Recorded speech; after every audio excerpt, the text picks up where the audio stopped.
welcome back to the channel. Pretty much having a great day today. So it's really nice outside today, and I thought, well, better way to close out the week with another sit down. But on the bright side, we've got the full bolt-on truck behind me.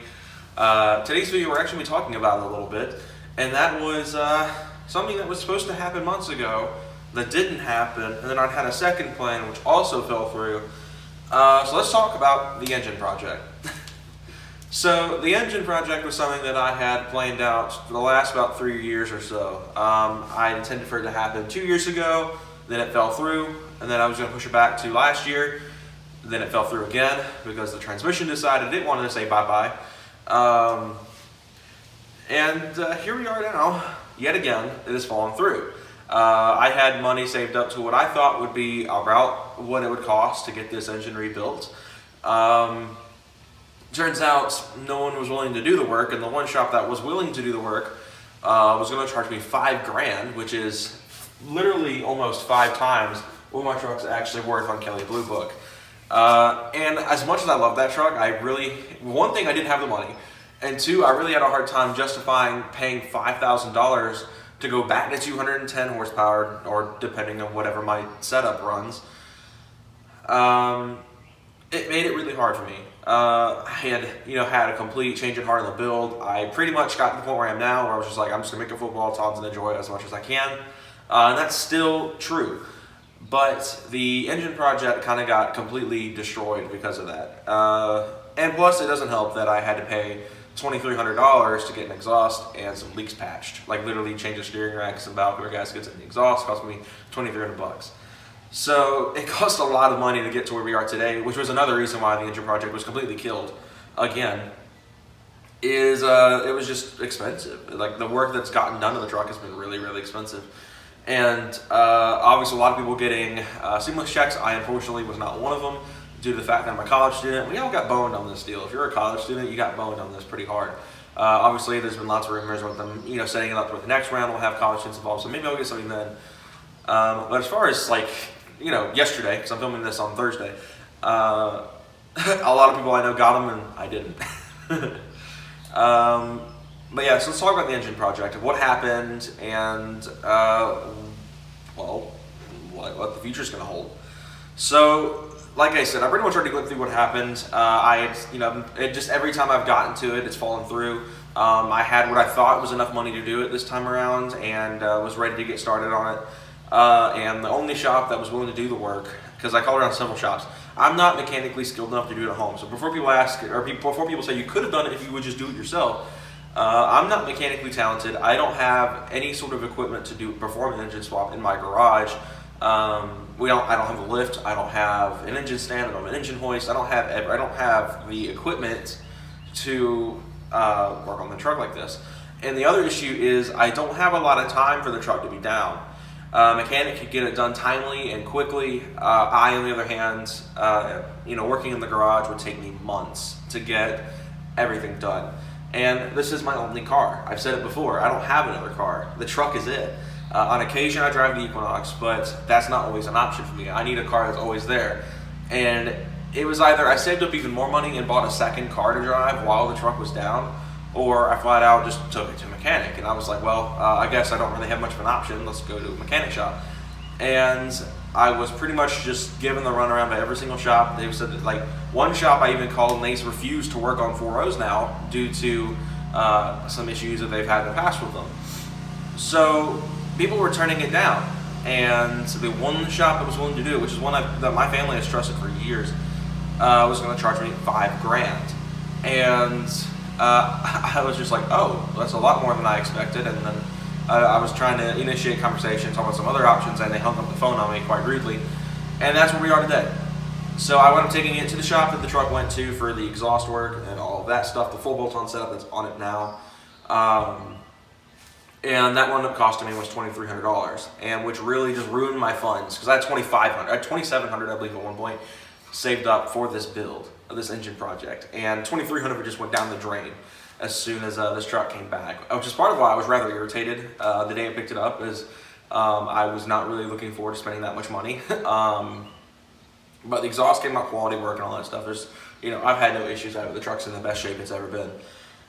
But that obviously caused a lot of issues for the engine project. A lot of people have been wanting me to do this engine build and do all these performance upgrades and boost the truck, which was one of the biggest reasons why I was doing this engine project, was to prep the truck for boost. And the more and more, like every time this gets killed off, this whole project gets killed off. It puts me in a state where I'm like, I don't know what I want to do with it.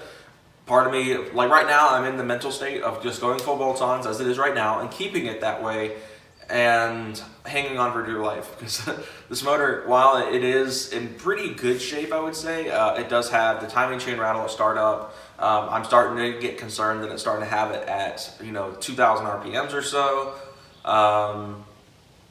It's definitely not looking good. But it's expensive to get that done, and every shop I've called about that is said they're not doing it either because they just say it's not worth it.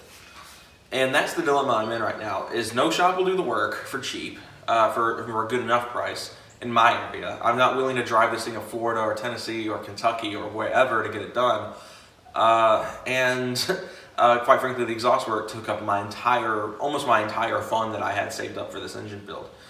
So what does that mean? So obviously with the government checks coming around, obviously that could open the door to a kind of budget engine project. And by that I mean picking up a used motor online on site like eBay, having it shipped to the house or to a shop or something like that where I can keep it, and then eventually getting engine stands, engine hoists, all that stuff, and having it popped in. It'd be a lot quicker than taking it out, rebuilding it myself, getting it machined and all that stuff and popping it back in. It'd be a lot easier for me to just go buy a used motor that has about 100,000 miles or so, maybe even less than that, and just swap them out. That's been an idea I've had. I've got lots of different ideas in my head about how I could go about bringing back the engine project again, and hopefully it actually going through this time. So that brings me on to the other side of things, and that was the idea of building an engine for the truck from scratch. Why didn't that happen? Again, exhaust work that killed a lot of the money I had saved up for the engine build. And another issue that I had is I was indecisive what route I wanted to go. Obviously, my main idea was to build another 4.0 because it wouldn't be a lot of work to get it running again. Obviously, it would take a lot more time because the 4.0 is very complicated. It's not a easy to build engine. It sounds like it would be because it's a single overhead cam V6.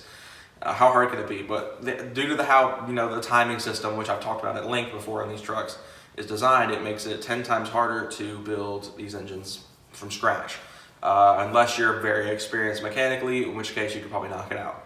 But for someone like me who barely knows how to work on a car, let alone build an engine, I feel like the 4.0 is going to be too complicated for me to build. I would need proper oversight. My dad's not an engine mechanic either, so neither of us are really we were both just like, oh, this is going to be hard.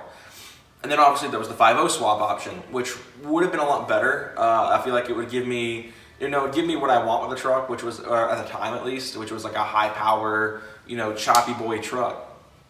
The dilemma is it's a swap, and swapping dailies is usually not smart. Some people have pulled it off well and have gotten their trucks, they've daily driven their 5.0 swap Explorers forever, and they've had no issues out of them. I'm not so trustworthy in my own skills to get it done right. So it would cost a lot. It would be, countless thousands of dollars to get the setup that I would want. So I decided that I was just going to hold off. And that's when I decided to take the truck in and get the stuff that I had done. When I got the exhaust put on, I got the steering rack fixed, when I had the valve cover fixed. And that's where we are today. Pretty much that was how this happened, is I decided once again to let this fall through and take care of other things the truck needed now rather than something it would need in the future.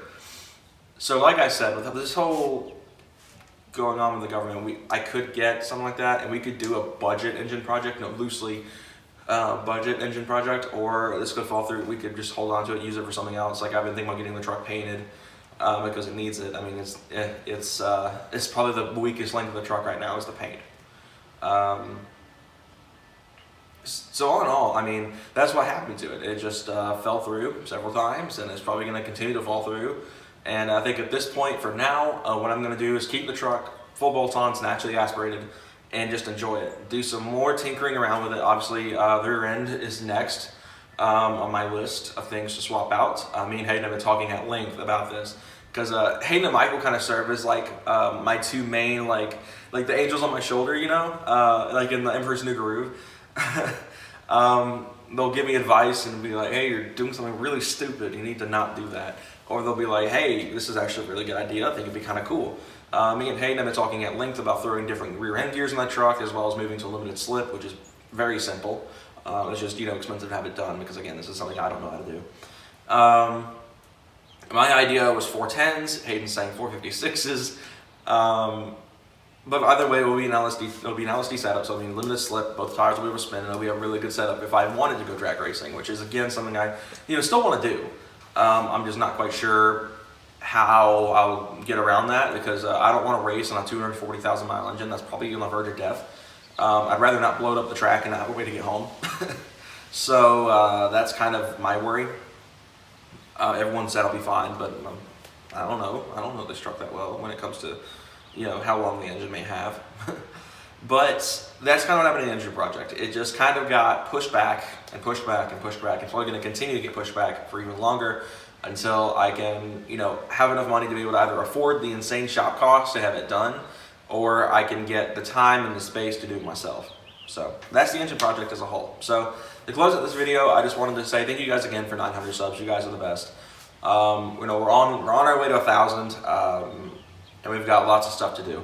I had actually cut it down in the last video, but Hayden was actually looking at getting a new car this weekend. I'm not quite sure. I haven't talked to him today and see how he's feeling today about it. Pretty much, I guess I can talk about it. He told me he wanted me to keep it in the last video where I cut it out.